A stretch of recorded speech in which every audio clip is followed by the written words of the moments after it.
¿Puedo terminar de hablar? Sí, Casero. Cuando Casero le rompe la mesa a Majul. Esa fue nuestra primera convocatoria cuando dijimos es ahora ya. Yo veo un kirchnerista y lo quiero hacer sangrar. ¡Te vamos a sacar las patadas en el culo! Por ejemplo, esos 5 años no lo puedo ver. Me dan ganas de agarrar la tele y revolear la mina. Yo escucho un Víctor Hugo y me dan ganas de darle la cabeza contra un cordón. ¡La sube! En el 57 me vine de Moreno. Hace instantes detuvieron a una persona en la puerta de la casa de la vicepresidenta Cristina Fernández de Kirchner tras apuntarle con un arma. Son dos lumpenes, es un grupo de lumpenes. ¿Cómo dicen que es político? ¿En qué datos están basados? En principio, la justicia no está diciendo nada de eso. Cristina hace mención a una nota hoy en página 12. Lo que hace Brustein es vincular a Revolución Federal, este partido neonazi de ultraderecha, con las transferencias millonarias que salieron a la luz en los últimos días por parte de Fideicomiso de Caputo. Caputo Hermanos tiene actividad en Vaca Muerta, pero contrató a una carpintería que es menos que una pyme y le pagó entre 5,5 millones y 7,800,000 pesos. Acá la empresa contrata trabajo de carpintería y se contrata carpinteros y se hizo un trabajo de carpintería y se entregó y eso está totalmente acreditado. Y el negocio está realizado de forma tercerizada. Ah, entonces la familia o la empresa de Caputo contrata a Jonathan Morel y Jonathan Morel, que tiene una carpintería, no hace el trabajo en la carpintería, sino que se hace en otra carpintería. Claro. ¿En dónde? No, desconozco. Ahora, no lo conozco, paso por la puerta, veo que hay una carpintería y digo, che, esta me gusta, acá debía contratar todo. No tiene nada para mostrarme, no tenía facturas previas. Y yo le encargo un trabajo a 1.400 kilómetros para que me lleve, ¿qué? Las mesas de luz. ¿Se dan cuenta que también es medio kafkiano? No quiero... Parece cuanto menos bastante tomado de los pelos. Hayan $50.000 en efectivo en la casa de uno de los detenidos de Revolución Federal. $50.000 en la casa de Leonardo Sosa. Lo que tenemos es toda una serie de versiones concordantes y concurrentes de que frente a determinado hecho, como era el hecho de matar a Cristina Fernández de Kirchner, iba a haber una suerte de salvataje económico. Estos hijos de puta, el hijo de puta de Alberto Fernández, la conchuda hija de puta de Cristina Kirchner. El Carroll, que fundó Nueva Centroderecha y estuvo en el lanzamiento de la candidatura presidencial de Bullrich en junio pasado. Y también en la apertura del primer local de Halcones Pro. Hernán Carroll es un personaje, bueno, ustedes lo acaban de ver en el informe, que aparece subrepticiamente mencionado en el último párrafo de la carta manuscrita que escribe Fernando Sabac Montiel desde la cárcel. Entonces nosotros lo que estamos detrás es de ese salvataje económico. ¿Cuál era? ¿Cuál era y quién lo proporcionaba? Claro. Bienvenidos y bienvenidas a Desiguales, de domingo. Pido mi vuelta, si puede ser, en el auricular. Hasta las 23, hoy en horario especial. Y con un informe que revela, Pablo, lo que ocurrió en los últimos días, ¿no? Este posicionamiento de Revolución Federal muy cercano en sus formas, ¿por qué no en el financiamiento? Ya a la política tradicional partidaria. Esa es la pregunta que se hacen a esta hora los investigadores. Millones de pesos transferidos a una carpintería que nunca trabajó. ¿Para quién trabajó? Es lo que no se sabe. $50.000 en la casa de un hombre que tendría que ahora explicar por qué los tiene. Y estamos ya en el piso de Desiguales de hoy, además de con nuestros compañeros, con Pablo Semán. Él es sociólogo y antropólogo y hace tiempo escribió un artículo en el que el título era, también fue parte de una entrevista de radio, si no me equivoco, que la derecha en Argentina no piensa solamente en términos democráticos. Bueno, es interesante ver si esto que acabamos de visualizar está relacionado con esa idea. También es interesante repasar qué es lo que hace el resto de la política argentina frente a este tipo de situaciones que están evidentemente ahora vistas en un continuo, ¿no? Convivimos con ellas durante demasiado tiempo en términos aislados. Cuando se ve la película completa empieza a tener otro sentido. ¿Qué es lo partidario? ¿Qué es lo político? ¿Cuáles son los márgenes de acción que efectivamente tiene este sector de la uno podría decir, política argentina, pero que coquetea o está en los suburbios, digamos, de la democracia respecto de lo que se está construyendo en la Argentina. ¿Y qué pasa con el resto de la sociedad, digamos, ¿no? ¿Cómo está leyendo todo esto? Hoy Mario Banfield dice algo muy interesante en Página 12, ya lo vamos a charlar con él. Algo así, voy a parafrasear, como hay una derecha sobregirada sobre sí misma, que dice muy frontalmente todo lo que va a hacer, sin amagues, si efectivamente vuelve al gobierno, y hay una confianza en que eso calza bien con la sociedad argentina. Y Mario dice, bueno, che, ¿esto será efectivamente así? ¿O se estarán comiendo el postre antes de la cena? Bueno, eso respecto de las distintas oposiciones y todo lo que va dejando la investigación, que parece estar avanzando ahora sí seriamente por el atentado contra Cristina Fernández de Kirchner. Y después está el propio gobierno, el Frente de Todos, que tiene en Sergio Massa, ministro de Economía, como impulsor quizá de la gran mayoría de las políticas de gobierno. Esta semana comienza Ahora 30. Hoy dijo en una entrevista el ministro de Economía que ahí ya prácticamente está cerrado el programa Precios Justos. Está el tema del bono para las personas que no tienen absolutamente nada. Algunos dentro del propio gobierno dicen, che, eso no alcanza. Eso no deja de ser un parche.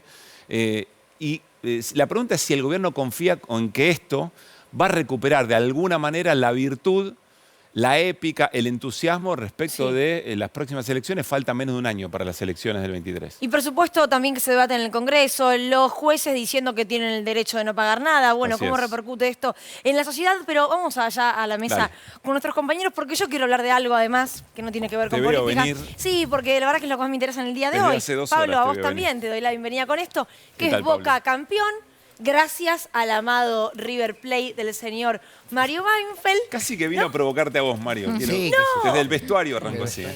No, pero habla bien del fútbol argentino, ¿o no? Habla bien de los jugadores, por lo menos en un momento determinado, y está bien. Está bien. Sí, la pelota hoy no se manchó. Muy bien. Muy bien. Algo ¿Sos hincha de Boca vos, Seba? Sí. Vos sabés que vine así porque me dijeron que íbamos a hablar de Suecia, la ultraderecha en Suecia. Claro. En honor a ello. Yo soy de Boca. ¿De Boca también? Muy contento. Bueno, felicitaciones entonces, Pablo. Pero Felicitaciones gritaste por el campeonato. la tajada de Armani, digamos, ¿no? Sí, claro. Claro. Y aparte porque tiene bonomía, tiene lealtad, honor esa tajada. Totalmente. Hizo lo que tenía que hacer. No es una pavada, ¿no? Para una sociedad como la nuestra, en la que dentro de nuestra cultura popular el fútbol es tanto, que se haya dado esta situación. Está muy bien, ¿no? La pelota hoy no se manchó, está muy bien, Mario. La pelota no se manchó y los jugadores en el límite. El fútbol es muy profesional, es muy mercantilizado, pero los jugadores, cuando están en la cancha, hay momentos que quieren jugar. Yo quisiera, como hincha, hace mucho que no voy mucho a la cancha, y ha cambiado mucho, pero se larga un diluvio infernal, no se puede jugar. Los jugadores quieren jugar. No quieren jugar, porque pues están ahí, quieren jugar, y no se puede, y está todo mal. Quieren jugar. Y a mí me parece bien lo que pasó, en lo cual yo tampoco podía, no sé cómo decir, usar una expresión que usaba Raúl Alfonsín, poner la mano en el fuego antes, ¿no? Uno no sabía, pero bueno, se comportaron, y los Independientes también, ¿no? Lo pusieron un montón. ¿Vos gritaste la tajada de Armani y la festejaste? No, yo prefería aislarme, pues también tampoco una cosa es que el fútbol... Una cosa es que el fútbol sea republicano por un rato, lo que está bien, y otra cosa que yo deje de ser hincha. No, claro. Armani arquero de selección, ¿no? ¿Cómo? No, digo... Dijo Alfonsín y me señaló a mí. Armani arquero de selección, ¿no? ¿Vos lo querés en el Mundial? Mi respuesta es no. No, digo, o seleccionable. Un arquero seleccionable, si iba para atrás, era un problema importante. Es cierto. Bueno, quizás pensó también en Qatar 2022, ¿por qué no? Bueno, esto es solamente parte de lo que está hablándose hoy en cualquier charla de WhatsApp. Es el vivo en de la la calle. televisión hoy, ¿no? Boca es campeón, la señora Granata, hincha de Independiente. Bueno, podría haber ayudado a Racing también, ¿no? Que estuvo fue cerca. Fue un gran dilema, ¿no? El tema de si le ganás cerca. a Boca y ayudás a Racing, Estuvo si muy perdés cerca. y ayudas a Boca, digo, era un problema. Pero la verdad que fueron dos partidos, además que hubo muchos goles, digo, y simultáneos, como ustedes son muy jóvenes, como se jugaban antes los partidos en horario simultáneo, me parece que tiene una adrenalina distinta. Se escuchaban por la radio. Todo esto para no hablar del 3-2 Patronato Huracán, ¿no? Por supuesto. Por supuesto. Bueno, Pablo, bienvenido, gracias por estar acá. Veíamos recién un informe A ver, desde hace muy pocos días que estas situaciones se ponen en continuo y se analizan en un mismo sentido, digamos, ¿no? Decíamos en la apertura, convivimos con todas esas situaciones de manera aislada hasta que de repente estamos como viendo la película entera. ¿Qué estás observando vos de este momento de la investigación? Yo creo que convivimos insensiblemente, más que fragmentadamente, sí, ¿no? Y dejamos crecer. Yo creo que, digamos, una de las observaciones que me parece pertinente es que a mí me gustaría que en la oposición la mayor parte de los referentes de la oposición dijera: nosotros no tenemos nada que ver con esto, repudiamos esto, y no lo pueden decir, ¿no? Eso habla de un poco de la situación política en Argentina, porque eso explica que se haya llegado hasta acá con ese vale todo. Digamos, si algún militante perdido del oficialismo hubiera tenido expresiones semejantes, desde la oposición lo hubieran salido a condenar y pedir que fuera preso solo por haber dicho algo. Aparecen estos personajes que están comprometidos en una trama material, en un atentado, y no aparecen descalificaciones o no aparecen repudios desde la oposición. Es parte, digamos, es un síntoma preocupante de, por ahí lo que vos citaste, de lo que yo escribí, que es que la derecha no parece estar plenamente instalada en la democracia, o como dijiste vos, viven en los suburbios de la democracia. Bueno, ¿no? hace una semana citábamos mejor dicho, escuchábamos a Elisa Carrió, o fue en la semana, bueno, yo me olvido un poco los días, cuando ella dice: se puede llegar democráticamente a un gobierno y luego tener una forma de gobernar que no lo sea. ¿Vos crees que la derecha argentina hoy está en esa? Lo que se puede observar mundialmente es que las derechas llegan al gobierno con discursos que un poco saturan de violencia el espacio público, en primer lugar, o sea que no es la mejor manera de llegar, no es la más democrática de llegar. Pero es efectiva, ¿no? Sí, pero sí. Y al mismo tiempo, después cuando gobiernan, corren los límites de la democracia y la dejan reducida, digamos, a la instancia electoral plebiscitaria. Por un lado, digo, en términos de las prácticas cotidianas de la vida política, donde, no sé, uno puede ver que en el Brasil de Bolsonaro todo se volvió más violento, ¿no? Y después sí, presionando ya directamente sobre las instituciones, sobre la división de poderes, haciendo actos, digamos, de uso del aparato del Estado para espiar a amigos y enemigos, a aliados y adversarios. Nosotros ya lo vivimos eso aparte, no es que podría pasar, puede pasar, y uno no ve, digamos, en general autocrítica sobre eso. Inclusive vos citás a Carrió, y Carrió por un lado es capaz de decir: a mí me espiaron y qué sé yo, y por el otro lado sigue con los pies puestos adentro de esa misma coalición donde dice que le espiaron. Y a su vez dice, a veces voy por la calle y me dicen: los quiero matar. Es decir, ella incentiva, selecciona. A veces denuncia el extremismo y los peligros de Milei. Me parece que lo que está diciendo es básicamente para Milei y para los que dentro de la coalición se quieren aliar con Milei. Pero por otro lado, a veces lo corporiza, a veces lo difunde. Perdóname, yo creo que hay una alerta que hay que tener, que es: yo veo en fuerzas democráticas y populares una minimización del peligro antidemocrático que significan las derechas, ¿no? Todo el mundo juega con ideas de péndulo. Nos vamos, volvemos, nos vamos, como si fuera solamente el juego electoral, y no se ven las prácticas políticas de la vida cotidiana y las presiones en niveles institucionales que están por debajo de la presidencia, pero que son niveles institucionalizados de la práctica y de la vida política, donde empieza a pasar cualquier cosa. ¿Cómo qué? Bueno, el espionaje, alimentar grupos, bueno, no sé si lo alimentaron, pero la justicia tiene que demostrar. Esta es la hipótesis, ¿no? Pero tener una cierta complacencia con grupos que practican formas bastante violentas de la política. Me parece que eso va configurando un panorama. Además, eso ya sabemos que se hizo, y lo que se ve en países donde este tipo de derechas ha llegado al gobierno también es que restringen los espacios de participación democrática. Vos, Mario, hoy planteás algo así como si estuvieran demasiado confiados en que eso calza bien en la sociedad. Sí, como cuando escribo y cuando planteo estas cosas no digo una cosa totalmente drástica y definida. Digo, Macri escribe un libro y dice, voy a cerrar todas las empresas públicas que no den superávit. En castellano son casi todas las empresas públicas, porque las empresas públicas, digamos, no tienen como finalidad tener superávit. Muchas, de hecho, tienen como finalidad prestar una serie de servicios que cuestan. Entonces Macri dice eso. El otro día se lo vio en un editado, en un programa perdido, a Gerardo Milman, el diputado, que dice, yo cerraría el PAMI. Ahora, el PAMI es la obra social más grande de la Argentina. De América Latina. Claro, es una obra social. Hay literalmente millones de personas que se atienden al PAMI, que tienen a veces su momento bravo en ese aspecto, pero hay turismo, hay recreación, hay lugares.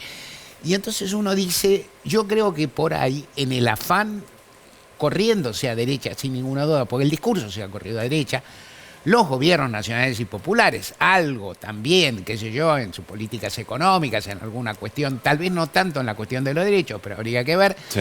Pero, de cualquier modo, yo creo que hay una cosa en la que están cebados, en la cual Macri cree que lo que hizo la otra vez no lo puede repetir, la argucia, de decir, van a mantener todos los derechos, que eso no se puede hacer.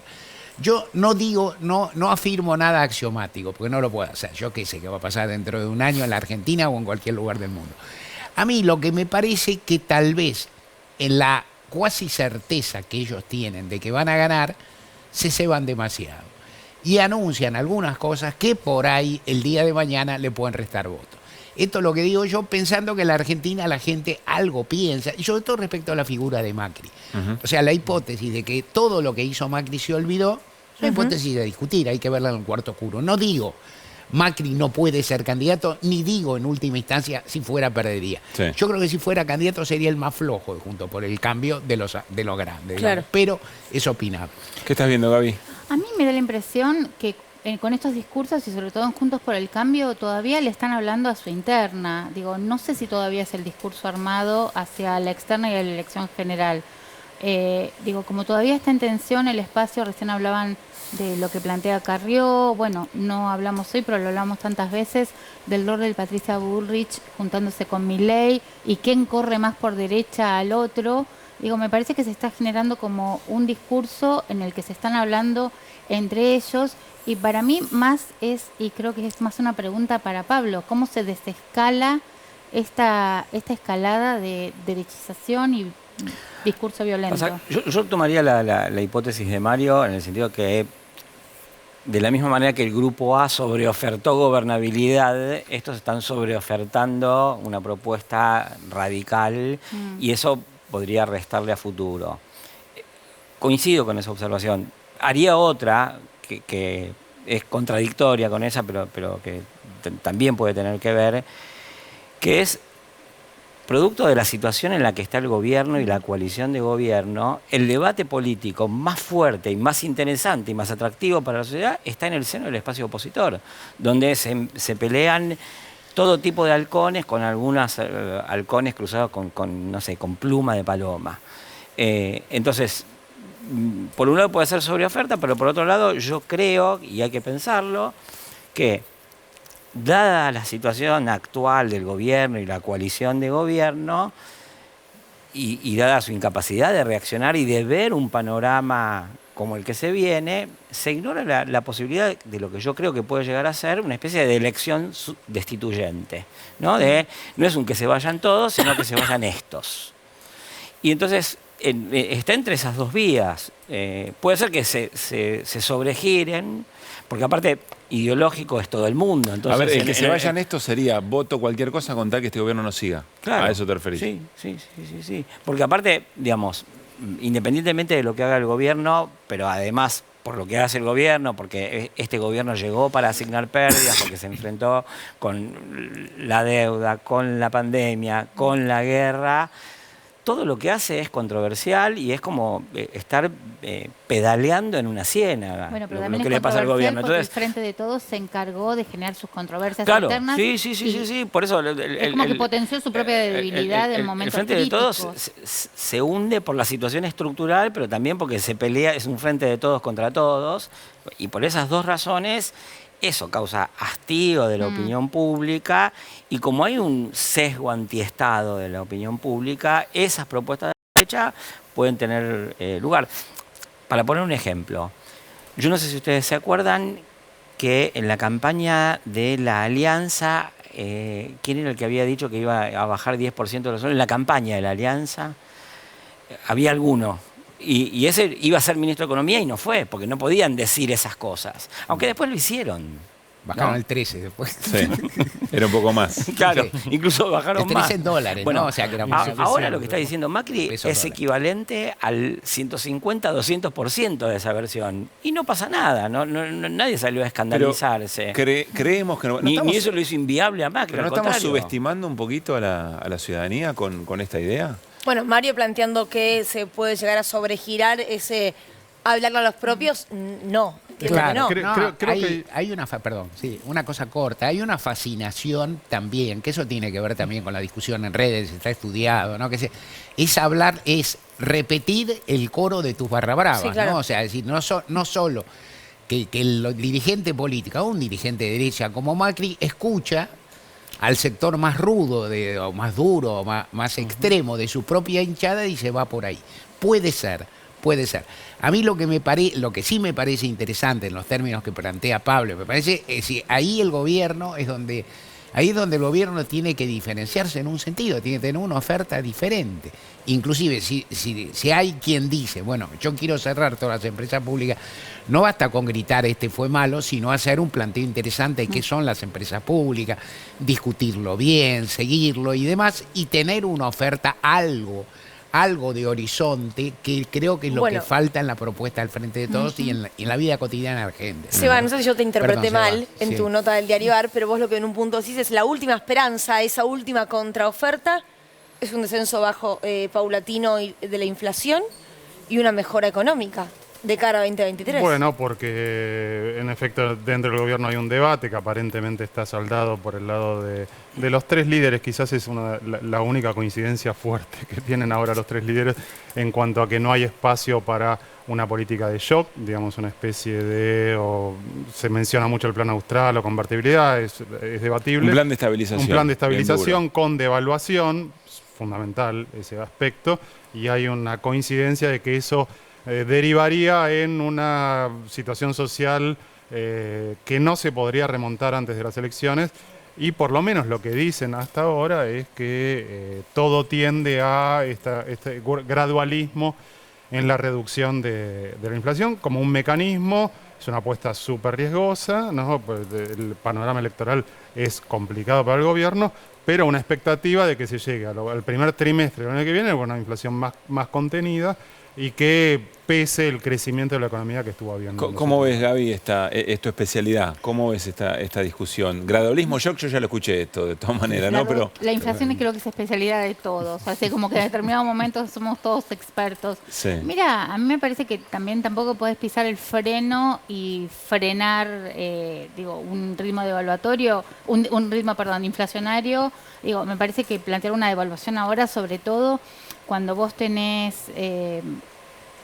lo que podés exportar y que te podría generar un diferencial, donde vos podés hacer una devaluación competitiva de último, es lo mismo que vos consumís acá, alimentos, energía, entonces te termina impactando y termina siendo recesivo, y eso después también genera otra dinámica, la recesión, baja de consumo, genera una baja de ingresos y de recaudación, entonces no es tan fácil, decís, si vos exportaras bienes industrializados y devaluás y generás, digamos, ahí un diferencial de ingreso de dólares, te puede llegar a servir.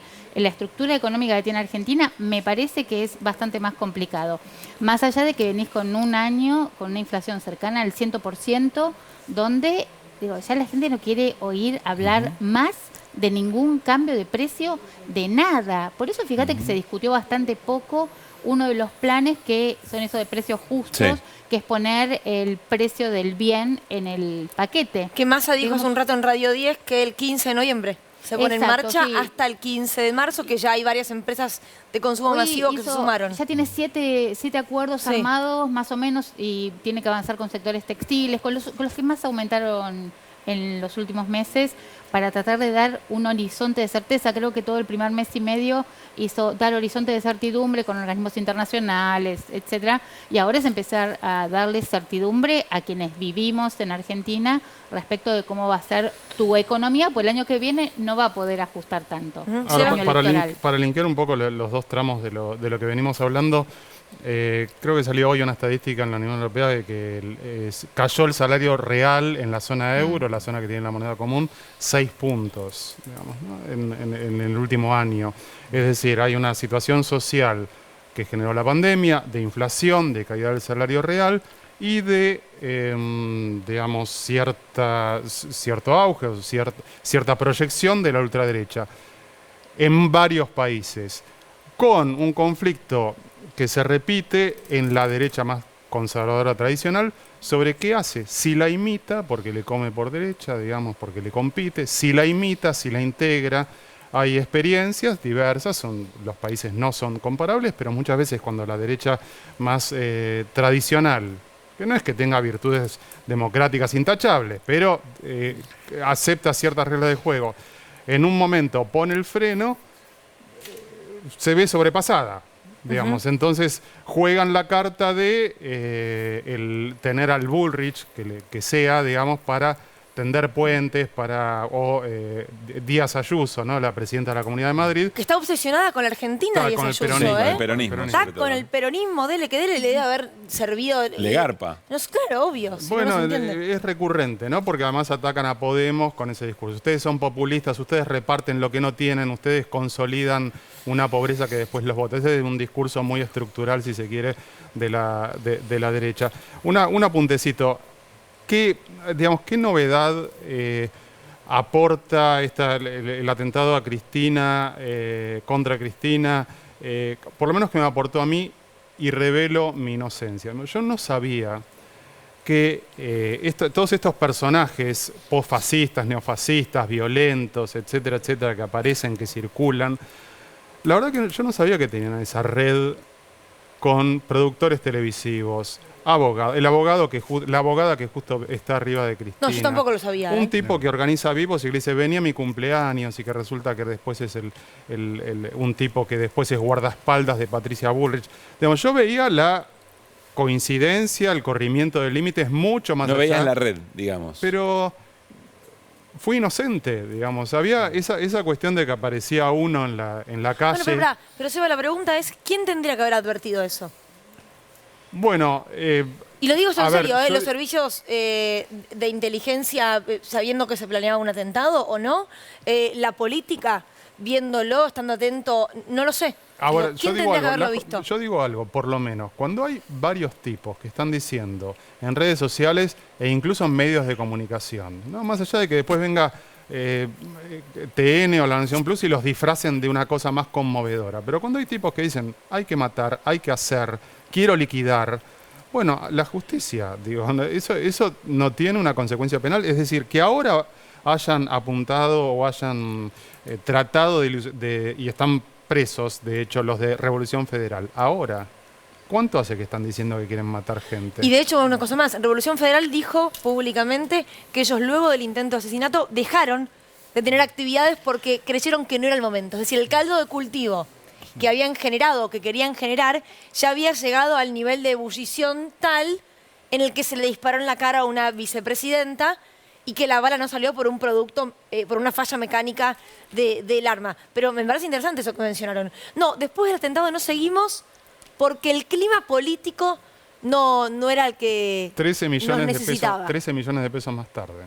Pablo. Sí, a mí me parece que para volver a lo que decía Mario y a lo que vos preguntabas sobre si subestimamos o no a la sociedad, si se subestima a la sociedad, yo creo que ese corrimiento a la derecha hay que verlo en parte en las estructuras políticas, en parte en estas redes que se arman a partir de las redes sociales y de ciertas formas de discurso que se van haciendo cada vez más recurrentes e incluso predominantes, a un tono que adquiere el debate político, pero también a una situación de la sociedad.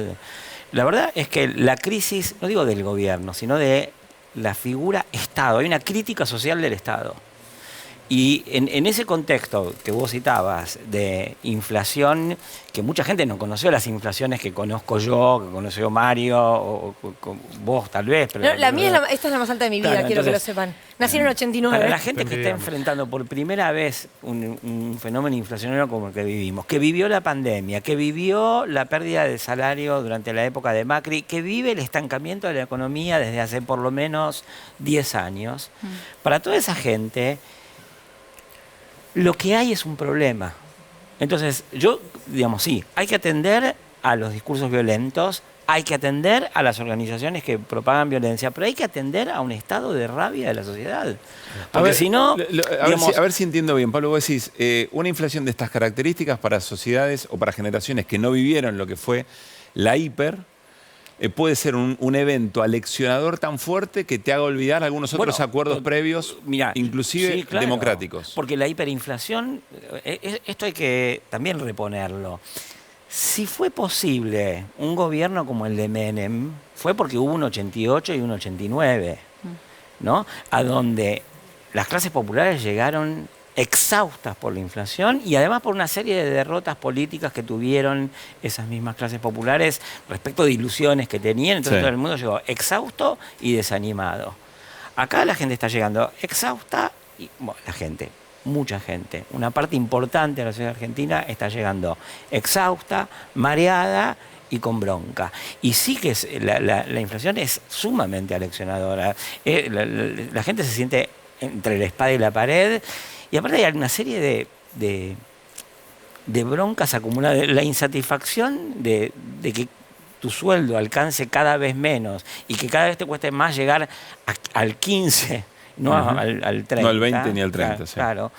Pero hace sentir una especie de impotencia a muchísima gente. Que lo señalaban algunos que veían en focus groups llantos. Yo el otro día pasaba por un container donde había unos chicos sacando cosas para vender, llevarse, y le pidieron plata a una señora. La señora no les dio y los pibes pegaron una trompada al container, ¿no? Fue una escena impresionante. Ay, sí, Ojo, lo que está diciendo Pablo es algo bastante serio, ¿eh? Es decir, que este proceso económico pueda generar un impacto tal que te habilite a pasar por arriba un montón de acuerdos que supimos construir en los tiempos pasados. Asumir cualquier horizonte como posible, que es lo que, digamos, ¿por qué puede no ser sobregirado eso? Porque ya se nos prometió una vez que con las privatizaciones íbamos a ser felices. Y eso, digamos, cuando se hizo la ley de reforma del Estado en los 90, la gente dijo, bueno, qué sé yo, no sé, tal vez sí. Bueno, corregime Mario, pero para la reelección de Menem ya había arrancado las reformas más bravas. Sí, pero estaba el voto licuadora, digamos, claro, ¿no? Y aparte lo que tenía Menem era el capital de haber parado la hiperinflación, que es totalmente tirante. La hiperinflación y la inflación tan alta, lo que hacen es romperlo. En términos cotidianos, te rompe los contratos. O sea, yo te vendo esto por 100 pesos. Vos venís al día siguiente y digo, yo te cobro 120 o no te vendo, porque mis costos no lo permiten y qué sé yo, no hay ninguna estabilidad. Y es muy deteriorante. Yo creo que es muy posible que buena parte de la sociedad importante esté cansada. Eso puede dar bronca, puede dar furia, puede dar derivaciones, puede dar apatía política o un espíritu crítico. Es interesante lo que pasó en el 2001 en el sentido del voto bronca y esas cosas, que visto a la distancia con cierta tranquilidad y sin tomar en cuenta lo que era el momento, que era muy preocupante, da una sensación de un electorado argentino bastante inteligente y peculiar, digamos, ¿no? Es decir, que inclusive se tomó la molestia de ir a votar, de expresar el voto en blanco, votó, ¿no? Es decir, no hubo un ausentismo gigantesco en la Argentina en eso, sino un voto que nadie se vio venir. Entonces, primero, yo digo, el futuro, para volver a lo que dije sobre Macri, lo que quiero decir es que nadie tiene que comprar un resultado electoral un año antes, ni en la Argentina, ni en ningún país del mundo en este momento. Ni Macri con su discurso, ni nada. Que también digo en la nota de hoy, si las elecciones fueran pronto, las perspectivas de Juntos por el Cambio serían muy altas, digamos, está claro. O sea, es el favorito en las elecciones, ganó el año pasado, hay motivo. Ahora, ¿cómo va a reaccionar la sociedad frente a determinadas cuestiones? Bueno, eso depende mucho. Por ejemplo, si el gobierno consiguiera, el gobierno lo sabe, si el gobierno consiguiera el 60% de inflación que está en el presupuesto, que yo creo que casi nadie en el gobierno lo cree, con franqueza. Casi nadie, la verdad. Ni siquiera los que lo pusieron, digamos. Es un término como para decir, bueno... Es un clásico de los presupuestos argentinos. Es un clásico, tiene que ver con las expectativas. Si vos decís 80, todo el mundo empieza... Ya está, pero a la vez hay algo ahí de decir, bueno, si la inflación bajara... Y mira lo que estamos diciendo, al 4 o 5 mensual, que es un índice... Yo viví muchas, yo viví las, sí, pero por cierto, y viví momentos de altísima inflación cotidiana, por ejemplo, en los 80, 85, la época de Alfonsín, el fin de la dictadura, que se indexaba todos los meses también, ¿no? O sea, yo como abogado hacía cuentas todos los meses, un tipo me debía 100 pesos, me pagaba 50, me debía 55. No me debía 55, porque después, y esas cuentas las hacíamos todo el tiempo. Entonces, ¿qué es lo que me parece a mí? Que hay un nivel de impredictibilidad alto y que una de las cuestiones para distender, obviamente, es la merma de la inflación, porque la gente también ya tiene un umbral distinto. Si le decís 4 mensual, el que está ahora a 8, no digo que lo va a pasar bomba, pero se va a calmar un poco. Tenemos un informe que después quiero que Gaby Granata ponga la lupa sobre él, sobre justamente medidas económicas, el rol de Sergio Massa, lo que dijo en los últimos días, lo vemos.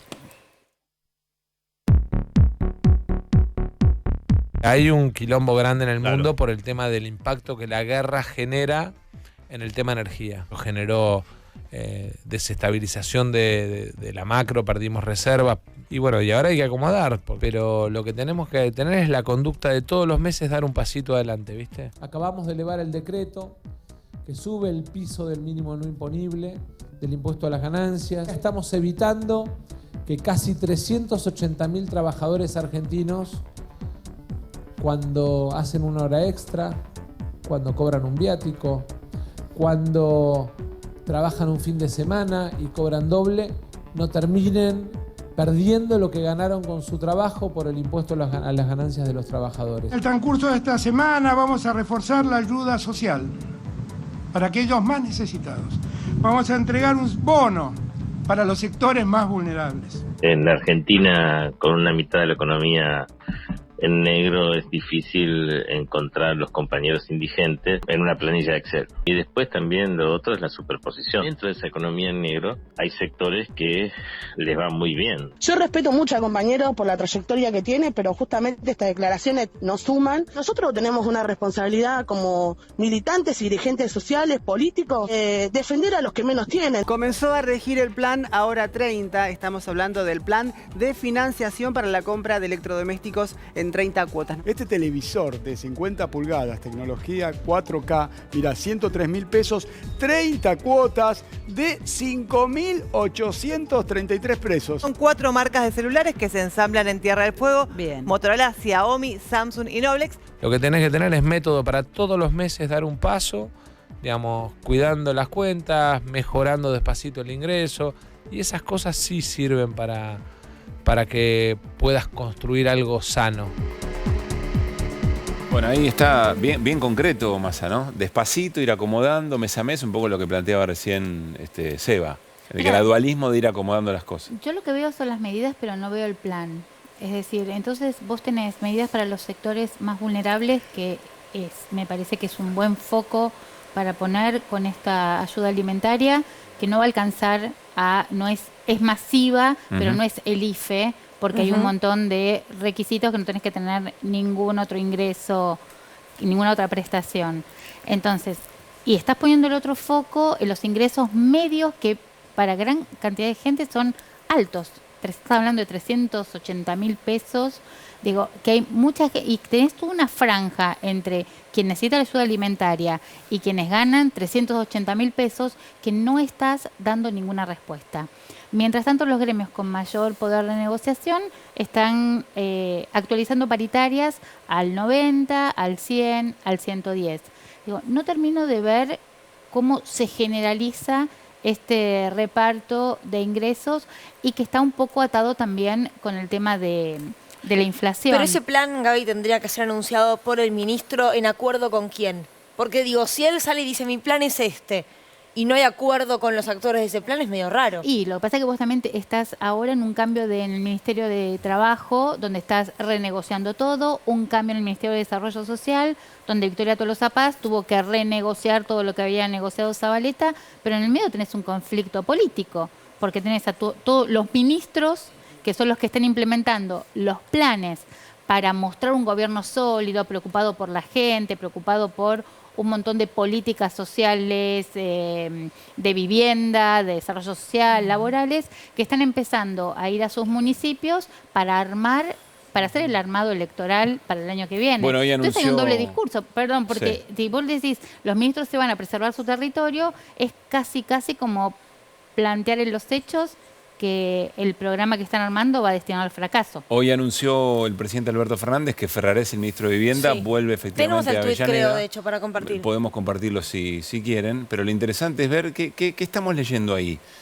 Porque es una seguidilla, digamos, ¿no? Más allá, ahí está el tuit. Ferraresi retornará a su querida Avellaneda el próximo 1 de noviembre para retomar la gestión al frente del municipio. Quedará a cargo del ministerio el secretario de Vivienda, Santiago Maggiotti, ex intendente de Navarro, comprometido con la gestión del ministerio. Después el presidente sigue insistiendo con la idea de que, bueno, que el equipo está, digamos, ¿no? Sí. Y que las medidas se siguen llevando adelante. De cualquier modo, varios funcionarios que vuelven al territorio. Juan Zabaleta quería volver hace rato y lo tenía muy complicado el territorio. Tiene que volver si quiere ser reelecto Sí. o buscar algo. Ferraresi yo creo que viene más holgado, pero también había una previsión en Pero ese sentido. el Perdóname. intendente interino es de él y la jefa ¿Cómo? de gabinete es su esposa. Digo, no tenía No, por eso complicación en el territorio. Ferraresi podía esperar un poco más. Y está el caso de Mansur, que Mansur llegó, entre comillas, pensando la posibilidad de llegar a ser candidato a presidente. Poco, por supuesto, había una serie, uno puede decir, en el camino había una cantidad de escollos posibles, pero él pensaba en el momento que llegó, recordemos, entre las PASO y las elecciones del año pasado como gran figura, jefe de gabinete, sin mucho destino descollante en su provincia, porque ya no podía ser candidato a gobernador, pensó que se podía hacer un lugar, con ambición, con voluntad, qué sé yo y demás. En este momento vuelve porque, bueno, en parte para hacer campaña en su provincia, en la cual adelanta las elecciones, que no es ninguna novedad, porque en Tucumán se adelantan siempre. En casi todas las provincias se adelantan siempre. Sobre eso también se sobregira mucha especulación, cuando en general las provincias separan las elecciones. Pero a mayo es muy pronto. Es pensar, cuanto más separe las elecciones, la inferencia es clara, es pensar, cuanto más separe las elecciones locales, que Del son clima las que general. decido, de las nacionales en las que no tengo posibilidad de resolver, mejor es. Entonces hay un clip, uno puede decir, qué sé yo, la casualidad permanente. O sea, se juntan una serie de circunstancias. Elizabeth Gómez Alcorta se enoja por una circunstancia peculiar. Juan Zabaleta tenía ganas de irse, Moroni tenía otros motivos.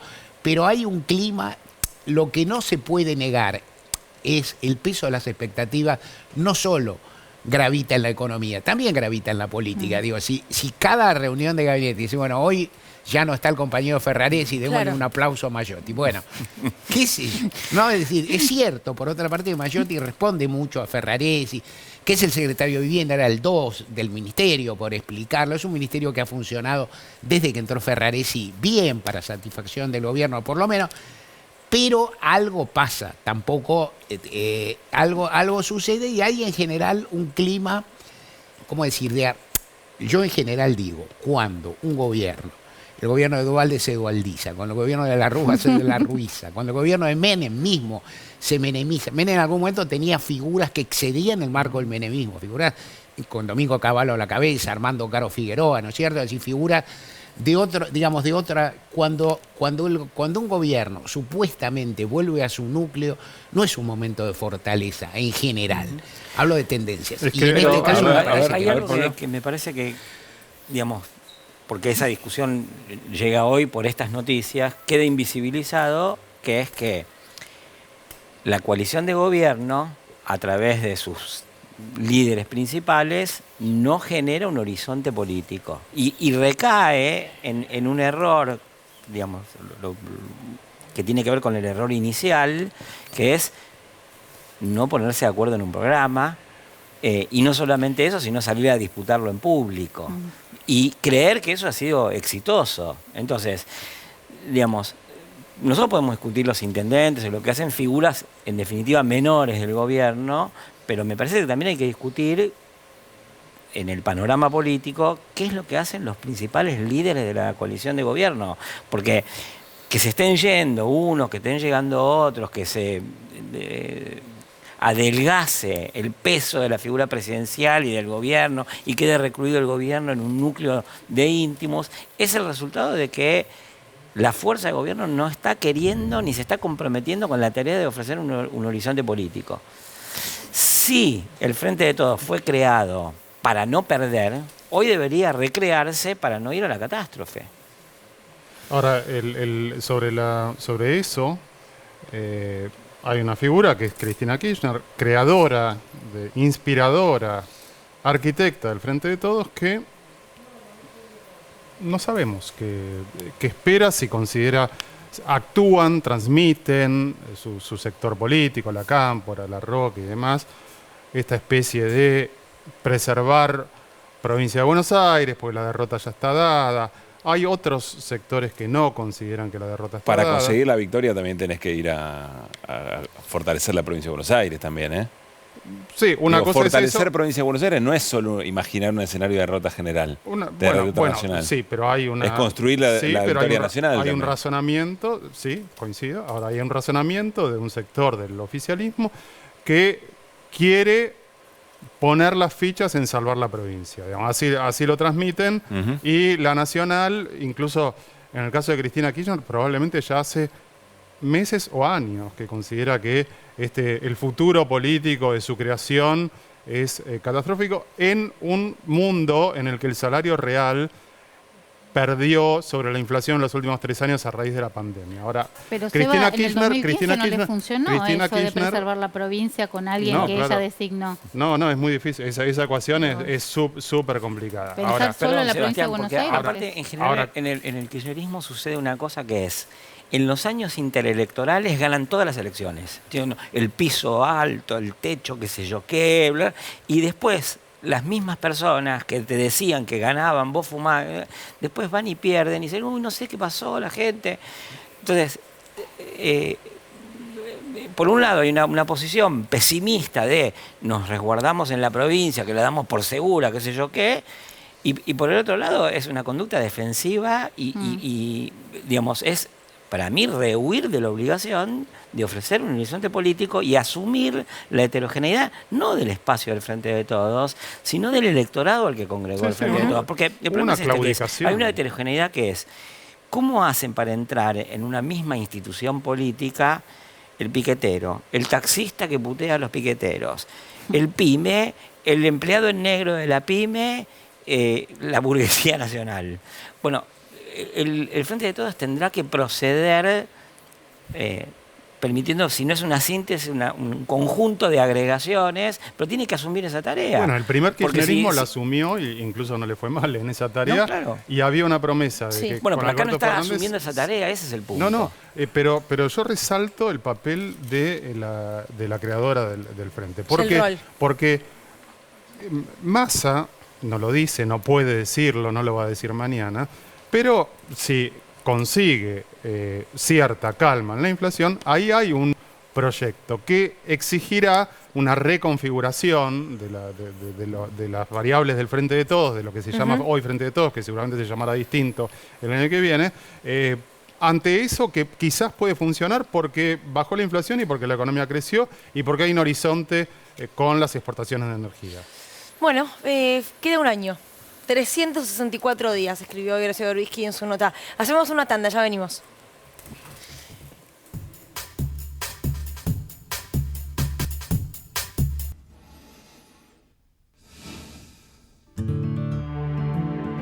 Pedro existe.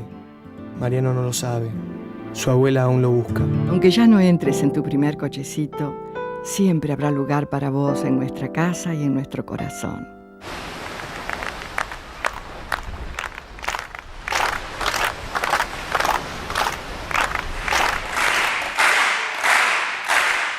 Entre todos te estamos buscando. 35. 35 años. 35 años de lucha. De dolor. De memoria. De amor incondicional. De esperanza. 35 años. Es toda una vida. Pero nosotras te seguimos buscando. Un día emprendí un viaje porque alguien me dijo que mis papás no eran mis verdaderos padres. Descubrí que tenía una abuela y fue una sensación increíble. Conocí a Blanca y pudimos darnos ese abrazo que tanto esperamos. ¿Papá es adoptado o apropiado?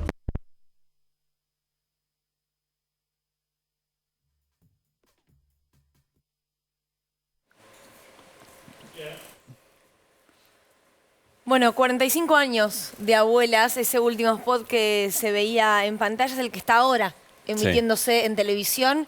Claro, los bisnietos ya en modo, bueno, vos no querés saber de dónde venís, de dónde estás. Sí, hay que recordar, la mínima duda que cualquiera tenga respecto de su propia identidad es un acto solidario realmente conmovedor.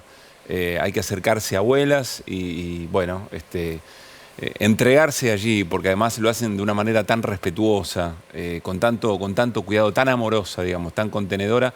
La mínima duda, la mínima sospecha de que algo no está bien, que algo no encaja, insisto, es un acto realmente solidario para llevar adelante.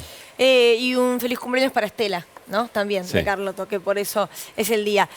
Hablando de cumpleaños, ¿qué me está diciendo que hablando de cumpleaños? Le mandamos un gran claro. abrazo a Janito, sí, que cumple 7. El señor Jano Caruso, Quería que hoy no venir, estaba vino, cansado. que suele andar por acá correteando, Sí. hoy cumpleaños, así que un escorpiano más. Le mandamos un En abrazo esta, grande. en esta faz de la tierra. Gracias, Pablo, por haber venido. Gracias, un placer. Nos reencontramos el domingo que viene con elecciones en Brasil, el domingo que viene. ¿Qué domingo vamos a tener, Así que sabiendo si Tranqui. Lula o Bolsonaro es el nuevo presidente de Brasil, el próximo domingo 30 de octubre, pero mañana lunes nosotros nos reencontramos a las 9 de la noche con todo el equipo de Desiguales Semanal. Adiós.